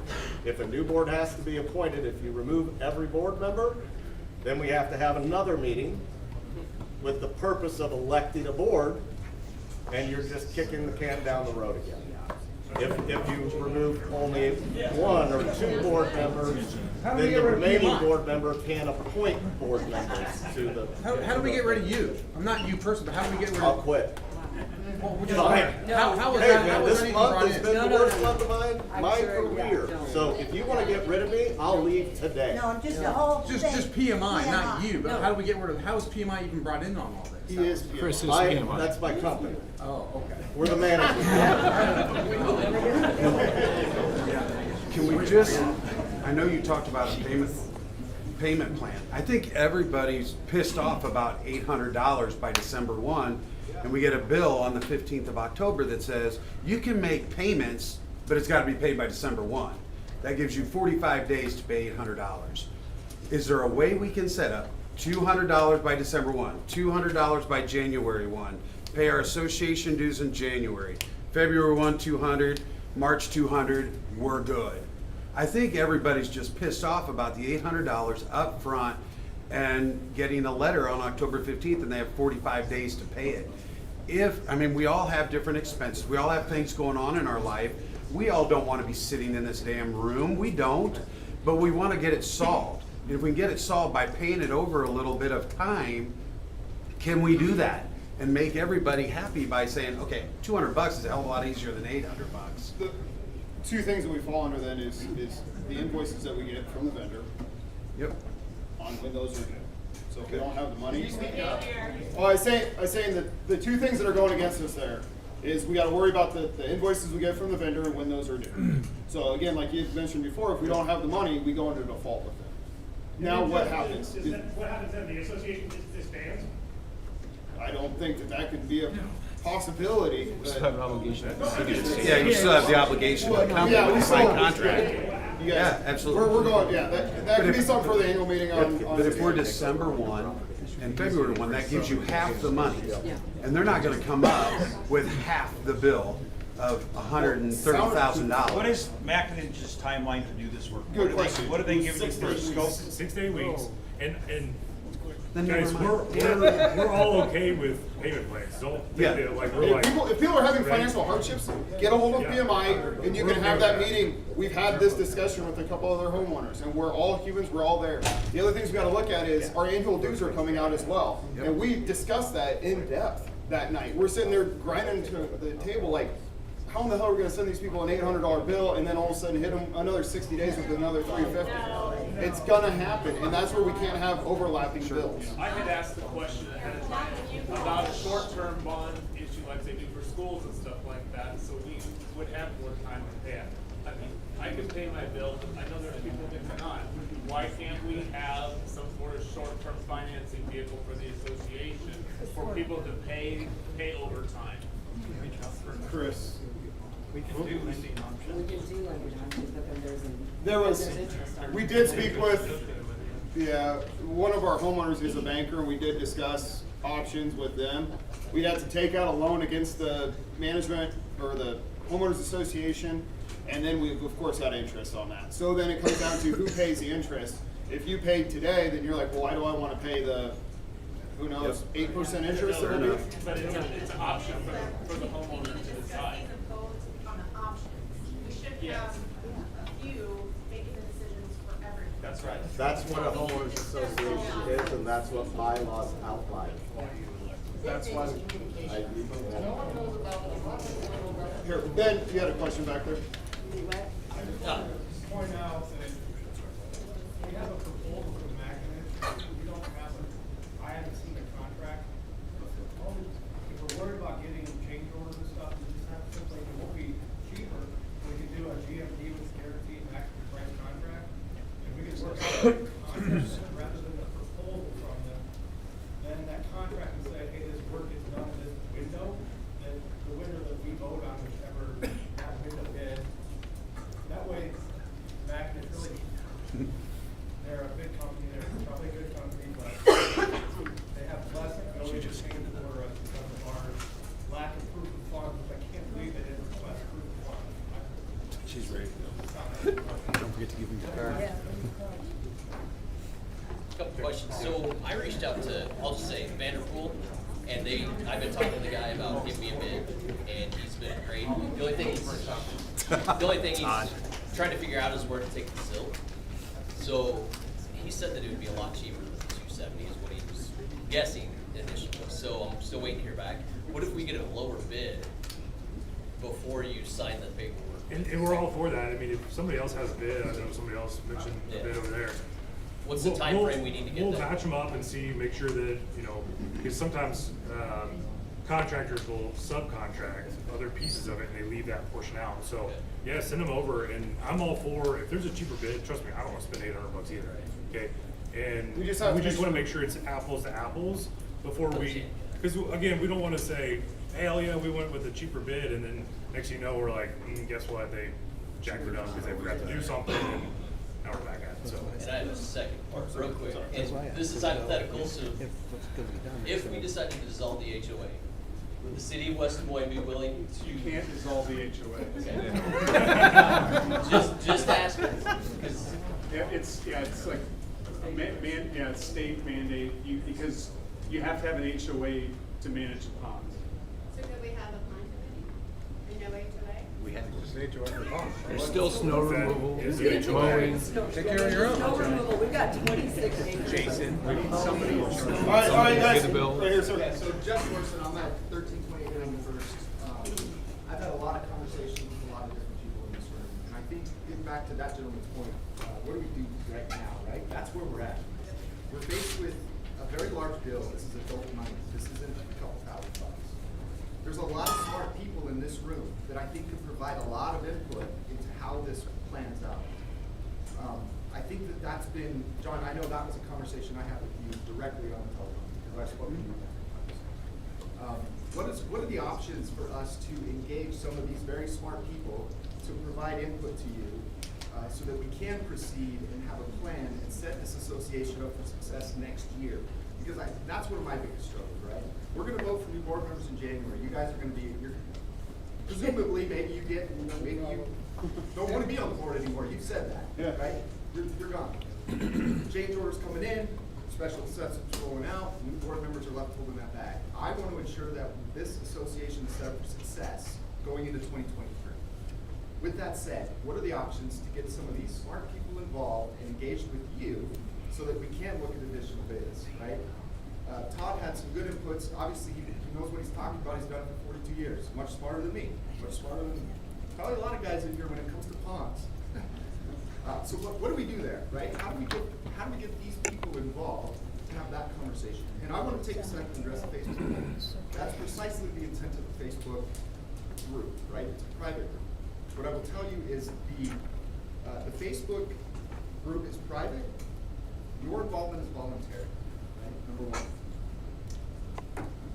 Actions are taken from an administrative perspective, out of safety for the community, looking out for this association's health and these homeowners' well-being going forward. Plain and simple. I'll say nothing else regarding that. But to the original question, at this point, what are the options to get these smart people involved? Well, what that is just getting involvement, and that's where we struggle. We've struggled since when I moved in 2017. I came to the first homeowners association meeting, and there was nobody volunteering to be on board. So I volunteered. I stood up. I said, I don't know what I'm doing, but hey, I'll step up and try to do something. We didn't have anyone then. We still continue. When did you hire you, Chris? When did Zach and I hire you? I think it was end of 2017 to 2018. And no one stood up. Mike Duder, I was on, it was Zach Stubbs night, when this all got turned over, this whole association got in October. We had to go through as many companies, because there's no way you're gonna run it unless you're retired, way too much. So we interviewed, I think we met, I forget where we met, ended up going with Chris and PMI. Then with when wanted to be on the board, when that all came up. So, yeah, I don't even know how many people have been on the board. I know Zach, yeah. Jason. I mean, you look in, it sounds great. I hear what you're saying, you're mad about $800. But every time I've come to an annual meeting, crickets. How do we get notified? Cricket, it's been in January. Now, I will say, COVID has kind of messed it up. To March. But prior to that, I mean, it was crickets. And trying to get people to raise their hands to say, yeah, I'd like to participate in my community.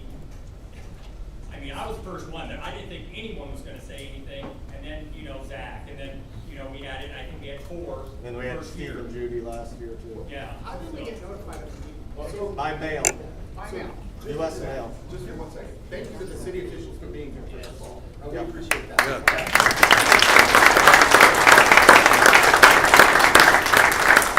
The urgency has been established. The urgency that something has to be done and it has to be done soon is established. That's established. It's supported by the mayor. It's supported by city engineering. Right? The question is, do we need to do that now, this year, or to his point, again, kick that into next year, right? Do we feel like an association or you as a board that you're in a position to sign a contract, execute the $800, right? Get the $800 from everybody and move on, or you as a board, you feel like we should maybe have a little more conversation with the association and the people involved and engage that conversation? That's a direct question to you. Well, it's one of those things. We're up here making the decision. We have to account not just one person's opinion, but everybody's opinion, or their opinions, their situations, everything else. And we don't want to make that decision of gambling everybody else's money down the road. That's not necessarily up to you. Gambling? I understand that, but my point is you have an association. If the association disagrees with it, I'm gonna call him and I'm gonna request a special meeting so you don't get to make that decision. Okay, as an association, No, exactly, and that's just a generality, that's my right. And it sounds like that's the route So we're what going. would your decision be? No, I If you were don't have a notified- problem with what you guys are doing. I'm just saying, if you guys don't want to do this, if you don't want to sign this contract, then we need to get a hold of him and say, we want a special meeting to stop this process, and we want to get more bids, and we want to kick this down the road. If you want to do that, that's fine. You want to roll that dice and spend more money later, maybe? That's fine. That's our right as an association. Okay? We can't make that motion. We cannot make that motion. We can't call a special meeting? No, we cannot. We can't? Chris? Chris, can we make a motion to pause this project at any meeting? Can we make a motion to pause this project? We can't call for a special meeting and stop the process? We did already. No, so the special meeting that was requested was Has for. nothing to do with what I'm talking about. Yep. So if there's not a contract in place, if there's already a contract in place, you can't stop it. Okay. So if that's not. I'll make that decision right here, right now. If there's been a special meeting called, correct? Yeah, we're working. Yeah. So we're gonna hold off on Make it signing the 14. contract. Okay. Okay? So everyone knows this. We will not sign that contract, okay? But then that way, everyone here has their voice to vote, because that'll be within. It'll be 2 weeks. So everybody can vote, so. And I don't have a problem with it. I'm just saying, Sure. what's the process? If as an association, we want to stop that process, then that needs to be part of that meeting in 2 weeks, and everybody needs to show their butts up, and we vote on that then. So And if- Chris, how much does that cost every time you have to call a meeting? About $1,000 for every mailer. Exactly, and Anybody else costs us more money? that's part of the decision making, exactly right. Well, that's, If we wait until the 14th, then it's gonna be, you Exactly. got 7 days to write that down. Right. Emails are free. well, nobody has their Is there, email. or Facebook, is there a way to have like an official Facebook, not even if it's separate? They don't wanna have a, She's getting ignored. okay, She's got stuff to say. I haven't seen her name. Go ahead. Yeah, so I'm Elizabeth Baker, not Bailey, for those of you who have seen my name all over social media. I'm the one with the cease and desist letter. So I'm curious, is your lawyer here right now? I don't have to disclose any of that. Okay. Louder, please. I know the answer. So my first point of clarification is, can you please clarify, you did or did not document the bids that you requested? I'm sorry? You did or did not document all of these bids you requested, yes or no? No. What is your form of No. documentation? Okay, Verbal, so that email? would be you wrote down notes, we looked at all of this, and here's where we. Any of the bids that we got, Usually what those are bids do. documented. Any of the bids that we So got. basically, it's hearsay, okay.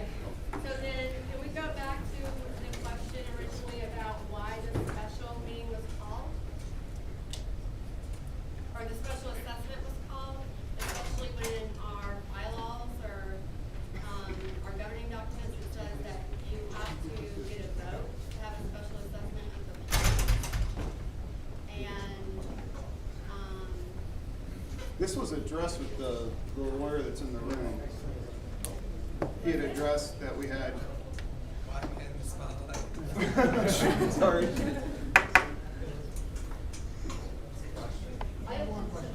She was still had questions there. I'm sorry, go ahead. If you already addressed it, I'm sorry if I missed that. Not really. So Nick Bailey, 1371 93rd Street. So my personal opinion is that the bylaws do require a special meeting, and that's why I said what I said earlier to the gentleman who's not separated. I think there are provisions in the bylaws of things that are necessity. I think, again, I'm a criminal lawyer, so this is out of my wheelhouse a little bit, but, and hopefully I'm going English is pretty better than me.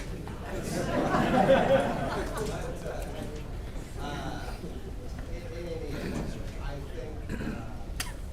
I think there are provisions where if things are necessities, I mean, certainly if there's a hold off, It's not a necessity. if there's a hold off, my personal opinion is there becomes a point where the board can act, basically. with the president. The question is whether we're there or not. Right. And so that's where we're at, and that's, in my opinion, that's the reason for Mr. Manning's letter, is he says, it's his opinion essentially that we were there. I disagree. Right. And so I think it should have been brought to a vote, clearly the work needs done, in my opinion, and at some point in the near future. We can't avoid this any longer, and I think it was avoided back in 2018, which at the time there were recommendations and not violations. That's what I would have to say about that. Right, yeah, so, because I know that this was brought up earlier, I mean, it is in our governing documents, we have to have a vote if there's gonna be a special assessment. And so I'm just curious if you could go back to your language and explain a little bit more about how you felt like you all needed to go ahead and do this, because, I'm sorry, I'm just paraphrasing here, but you knew what would happen if you actually took it to the homeowners and we actually had a vote. That is because we had a letter of violation from the city, and you read the letter. Do you not feel that that's strongly worded? And then I called the city engineer and found out that we were doing just great. I didn't have to call. So you didn't interpret that as any sort of, yeah, 15 days to And comply. charge all these people extra money to defend your actions. They just said that it was, needs to be done and is required. It does need to be done, but it didn't need to be on, there, you could have called a special meeting. We did in 2018. You guys turned out, You could and have now called a it's special required. meeting in 2022 while you were planning all of this. And now it's required, so per our governing docs, the board has the right to make that decision. So what you're saying is your interpretation versus the board's lawyer, the HOA's lawyer, interpretation are wrong, correct? Now, my So question. you have within your own means to hire legal counsel and interpret that letter. Right, so my question is, why did we hire someone who doesn't know the difference between whatever to? We hired a rebel. Which we all paid for, when all I did was call the engineer and said, why are we getting this? And they said, as long as you're getting bits, you're fine. Why didn't you just make that call? Yeah, that's not the way that was And interpreted at that they time. said that they're changing the language. They're of now that. changing, they're now going back and Right, but- revisiting. That's not- I That's the called- history, this is the future, or this. Why did you can't- call and ask about the language for free? Why did you bring a lawyer into it? Again, because it was very strongly worded, that we didn't feel that we had the spot to question the city's authority on anything they're saying. If a police officer gives you a speeding ticket, do you question that? I'm sorry? Are you saying that asking questions for clarity is questioning a person's authority? Based off the way the letter was written, we weren't gonna interpret it any other way. So you were gonna. We wanted legal We weren't gonna go representation to question, say this is what it says. we're not in a position to question authority and say, is this right? Do we only have 15 days? Right, okay. Go ahead, Vinny. I just want to know, a show of hands, who gets a letter about an annual meeting? I didn't. What was the question?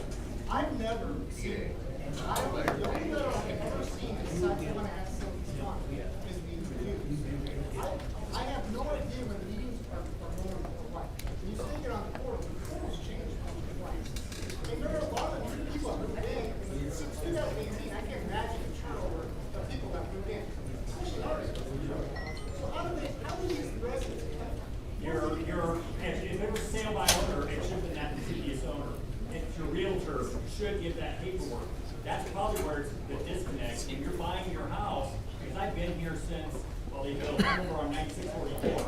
So I've been here 14 years in South Maple Grove. So yeah, this area, I was just working here, in 2002 when this wasn't here, but, yeah, it's supposed to come through your realtor, the homeowner, or if your house is being built, yeah, that builder should get you the information. The board or the association that owns it. Can we get a list of what we're gonna go over If, Chris, is this the correct? 14th If the for that realtor meeting? or You said you were that thinking person about does, more to vote on or whatever.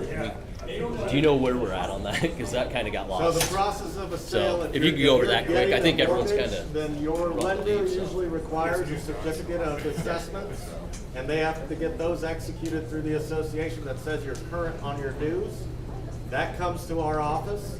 If that's requested, that's our indicator that there's a sale pending, and then we monitor that property to determine when it closes, and then update our information to the new owner and send them a welcome letter to the community. We could have homes that are not paying association fees. What's that? We could have a bunch of homes that are not paying association fees. They're getting mail that tells them that they're past due or they're in your collections right now. One of the two. Yeah, I got a question. So I think it's getting late. I want to get home, but I want to walk away with something. And so my question would be, I think we all know that the communication's been bad. All of us want communication. By a show of hands, how many people have not been on the portal? Have not been on the portal. So the first thing is, everybody needs to know how to get on the portal, because going forward, the best way of communication and keeping everybody informed is through the portal. So I think we need to get access to the portal, but I appreciate what you guys are doing. It's a thankless job. We have a problem, like that gentleman said. We need to take action, and everything else is just jibber jabber. I mean, we're gonna be here forever if we don't decide what we're gonna do. So thank you guys for what you do. Thank you, Chris, but. About our budget. Well, real quick, what are we covered on November 14th, that meeting? What, are we voting for anything? What's the situation on the November 14th? We have no idea. This is the first we've heard about. Yeah, Okay. this is first, again, I just got it yesterday. I'm working with Jeff on that. Okay, so what are we You will voting on? get, when that notice goes out, the vote will be a ballot. So that ballot will go out with the notice and a proxy form, which means if you don't want to attend that meeting, but you want to vote, you can fill out a proxy, have your neighbor vote for you, or you can fill out the proxy and the ballot and mail that in ahead of the meeting. What are we voting on? Like, because, like, I don't know what his name was. who said that. I think that can address whoever called for the special meeting. Yeah, again, that's what I'll work with Jeff on, and that'll be in the notice. The version that I saw, and I just got it, again, just recent, I think it was just this morning, or was it yesterday morning? I can't remember. Well, I didn't know Chris's comment about voting on whether we're gonna do this or if we're moving It forward with wasn't, but there's time to make that change really quick and still meet the same timelines. Okay, we just wanna know what Yep, we're so that's why I'm voting gonna work with Jeff Okay. on that, because Okay. he's collecting the petition. All right, Chris. Okay, I'm sorry, I have two questions about the budget that I think are important. One is that, Chris, I met with you January 7th of 2020. In that conversation, you said that annual dues were charged that included the maintenance of all 3 ponds, even though only one was being maintained. So when we did do something, we would have a nice reserve to offset the cost. I do Where not is recall that saying money? that. I do not recall saying that. Provide the audio. The other is, how many households are responsible for this bid? 390. 390. And so if I divide this bid by 390, I get 710. And I think that's $90 more, right? Do your math again. Or $9 less than what we were charged, right? Do your math again. Sorry? Do your math He again. said that's $710 per unit. Yeah. When you divide the bid, that's the contingencies for We had a contingency. late payments, things like that, that are Do the bound to math. be occurred. Because again, you've got an invoice. Not accepted on the portal. Is there a reason why it's not accepted? PMI or the board accepted? I didn't know if the portal was. I mean, you're not accepted. How do people get accepted? You just go out and you register, and then that sends it to us, we confirm that you're on the record, and we confirm. Address, or how do you get to the portal? We have no idea of the source. So I can give you guys, you can take it down on your way out. I have a question. It's also in the Facebook group that Jeff created. So you can find it there. I have a question for Chris and the portal. Yes, sir. I got on the portal last week and sent a note, I think earlier, late last week, to him and the board, putting the work items on there, Okay. and asked for a map of the development, so we Yep. could see where the ponds were, and information like that. I got absolutely no response. I'll have to So is the check it portal out. any good? The best way to, if you need contact, the best way to email is to email or call our office. Those maps, Portal's no good. the portal's good for getting information and us blasting information out. The best way to, on the portal, Do send emails. Do you expect it to just Quick go in a question, float are there any more questions at all for the If there's engineers, something because the they've got board to needs take off? communicated out, we have the ability to send emails. Are there any to more those questions people for we the have city communicated. engineers You before should they send leave? emails to everyone. Nobody goes to a float test just to see what's going on. Was there any funding set aside by the federal government or the state, like FEMA money, to help out with things like this? Because I remember after 08 and 09, they gave money from the state and federal government. I didn't know if there was anything like that. If it was available, we know about it, and I don't know anything about it. Sorry. Could you please confirm the bid? Any other questions for the engineers before they go? Around 277.